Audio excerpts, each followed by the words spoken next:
So recently we had an email from someone who was concerned about when they Googled the identity movement, all these other websites were popping up. Like the Christian identity movement and identity politics. And she was concerned that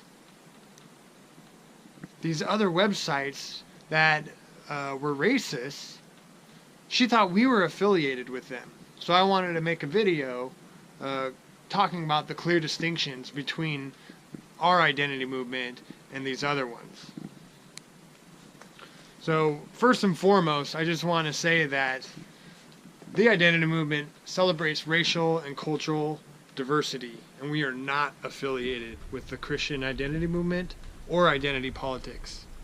If someone asked what our political stance was, and we were forced to say something, we would claim ourselves as independent, and we stand with no political party. So what are these other identity movements, and what's different about them and ours? Well, the Christian identity movement, if you were to go to the wiki page and look them up, you would find that the Christian identity movement is a racist interpretation of Christianity that advocates the belief that Europeans are the chosen people. That's through the descendants of the 12 tribes of Israel. And because of this, they believe that they are on a higher level than the other races on the planet. Along with the Christian identity movement is the identity politics that's really getting a lot of national attention right now.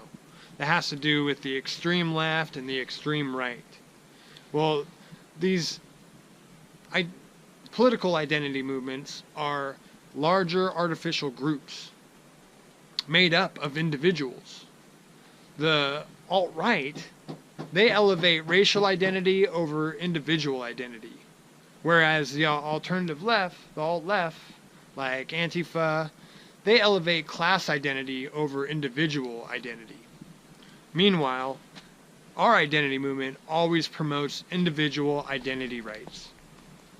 That means that as individuals, we have inherent rights that we're born with.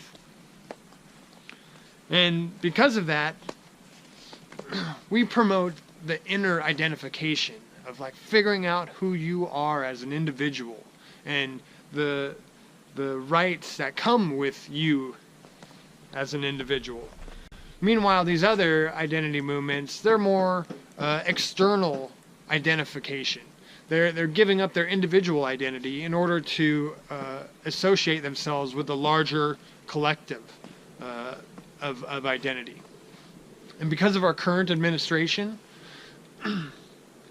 these other identity movements have a magnifying glass over them, and so these small groups are actually seeming like they're much bigger than they actually are.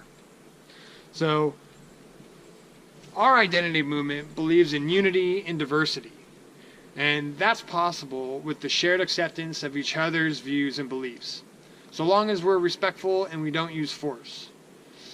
It's being able to recognize that we are all unique individuals with diverse views and belief systems, and therefore we have no right to force our beliefs onto anyone else. That's a big difference that helps us stand out from these other identity movements.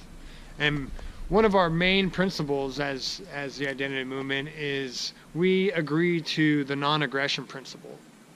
The non-aggression principle means that I create a verbal agreement. I promise not to use physical force on you.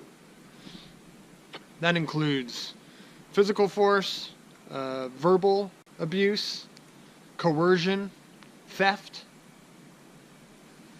That doesn't mean that I don't have the right to use aggression to defend myself, because we do. That's the difference between the non-aggression principle and pacifism. So because of this verbal agreement, we now have the basis to start building the foundation of trust with one another. I promise not to use force on you. You promise not to use force on me. And because of that, that gives us some place to start working together, even though we don't have to believe the same thing. And that's really what our identity movement is all about, is coming together and celebrating our differences and understanding that we all share universal needs. And these needs, once we know what they are, we can help each other achieve them. So I really hope that this clears up the difference in our identity movement versus the Christian identity movement or identity politics, the extreme left and the extreme right. Because those are artificial constructs, and they are not about the individual or the individual and their rights. So if you have any more questions, feel free to reach out to us. If you agree with our views, feel free to leave a comment down below. If you disagree with our views, we would love to hear from you, and leave a comment down below. Thanks a lot.